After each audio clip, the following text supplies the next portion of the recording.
Hello दोस्तों, नमस्कार, राधे राधे। दोस्तों, हमारे भक्ति चैनल में आप सभी का स्वागत है। हम आज आप लोग को एक बद्री धाम और चारों धाम की कहानी सुनाने जा रही हूँ। कैसा लगेगा ये कहानी कमेंट में ज़रूर बताइएगा। चलिए सुनाते हैं।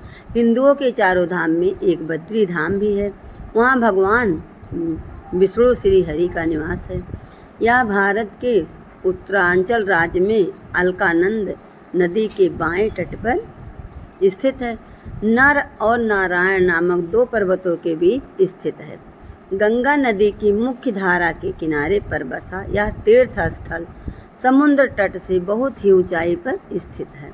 केदारनाथ को, जहां भगवान भोलेनाथ का आराम करने का स्थान माना गया है, वही बद्रीनाथ का 8वां वैकुंठ कहा गया है। जहां भगवान विष्णु 6 महीना निद्रा में रहते हैं और 6 महीना जागते हैं, वहाँ बद्रीनाथ की मूर्ति शालिग्राम शिला से बना हुआ है। यहाँ नर नारायण विग्रह पूजा होती है और हरदम अखंड ज्योत जलती है, जो कि अचल ज्ञान ज्योति का प्रतीक है। इस कारण इस धाम का नाम बद्रीनाथ धाम पड़ा। भगवान विष्णु का विशाल मंदिर है और यह मंदिर संपूर्ण क्षेत्र में जानी जाती है। और केदार घाटी के 2 पहाड़ हैं, नर और नारायण पर्वत। विष्णु भगवान के 24वें अवतार से नर और नारायण ऋषि की तपोभूमि है। उनके तप के बल से केदारनाथ में शिव प्रकट हुए थे। और दूसरी ओर बद्रीनाथ धाम है, जहाँ भगवान विष्णु विश्राम करते हैं। कहते हैं कि सतयुग में बद्री धाम स्थापना नारायण ने की थी। भगवान केदारनाथ के ज्योति के दर्शन के बाद बद्री क्षेत्र में भगवान नर नारायण का दर्शन करके मनुष्य के सारे पाप नष्ट हो जाते हैं और उसे जीवन मुक्ति भी प्राप्त हो जाती है। शिव पुराण को कोटि कोटि रुद्र में लिखा गया है। पुराणों के अनुसार भूकंप, जल प्रलय और सूखे के बाद गंगा लुप्त हो जाएंगी। इसी गंगा के साथ जुड़ी है बद्रीनाथ केदारनाथ तीर्थ की बहुत ही रोचक कहानी। भविष्य में नहीं होंगे बद्रीनाथ के दर्शन, क्योंकि कहा जाता है जिस दिन वहाँ नर और नारायण पर्वत आपस में मिल जाएंगे, बद्री धाम का मार्ग पूरी तरह बंद हो जाएगा। भक्त बद्रीनाथ धाम और केदारनाथ धाम का दर्शन नहीं कर पाएंगे। पुराणों के अनुसार आने वाले कुछ दिनों में बद्रीनाथ धाम और केदारनाथ धाम लुप्त हो जाएंगे।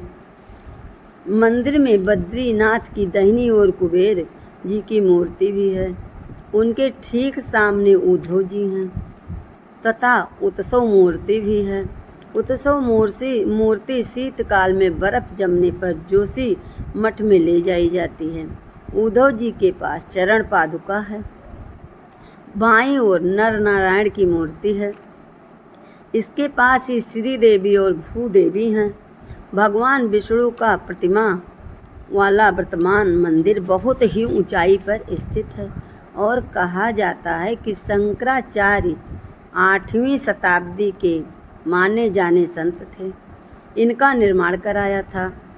इसके पश्चिम में 2700 किलोमीटर की दूरी पर स्थित बद्रीनाथ में एक मंदिर है, जिसमें बद्रीनाथ और विष्णु की वेदी है।